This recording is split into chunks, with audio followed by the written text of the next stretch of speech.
Sometimes the worst thing that can happen to a football team is winning. You'll see teams in the World Cup playing like they want to lose. And in a strange way, they do. Here is exactly how it works. First, the core mechanic. In the group stage, teams don't go straight to knockouts. They're split into small groups of 4. Everyone plays everyone once. 3 points for a win, 1 for a draw, 0 for a loss. Top 2 go through. The rest go home. Simple enough. When games advance, whether you like it or not, that's the basic rule. But here's the wrinkle. Where you finish in the group matters too. Not just whether you go through. Where? That's the why. Because the team that finishes first plays the runner-up from a different group in the next round. Sometimes that runner-up is weaker. Sometimes it's a nightmare in disguise. A team that finished second might actually be sitting in an easier path to the final than the team that finished first. So a coach looks at the bracket,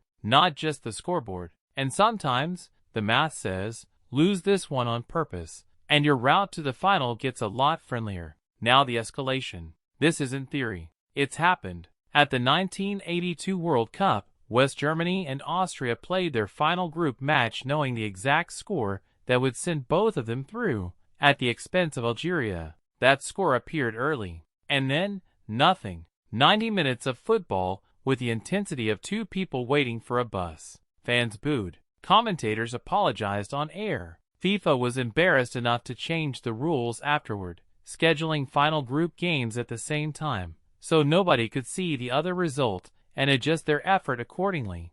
Here's the twist most people miss. Losing on purpose is risky. Football is unpredictable. The easier opponent can turn into a disaster. The weaker team can have the game of its life. You're not controlling the outcome. You're just shifting the odds slightly. And teams have been burned doing exactly this. Walking into the bracket they wanted and still going out anyway. So it's not a guaranteed trick. It's a calculated gamble dressed up as a sure thing. This still happens today, even with safeguards in place. Coaches study permutations before a ball is even kicked in the final group round. Pick a tournament, any recent one, and somewhere in the group stage, a manager did the math on this exact dilemma. So here's the whole idea, tied together. Group stage football isn't only about winning. It's about position, opponents, and risk. No simple answers, no guaranteed shortcuts, no easy outs. Teams play the bracket as much as they play the ball.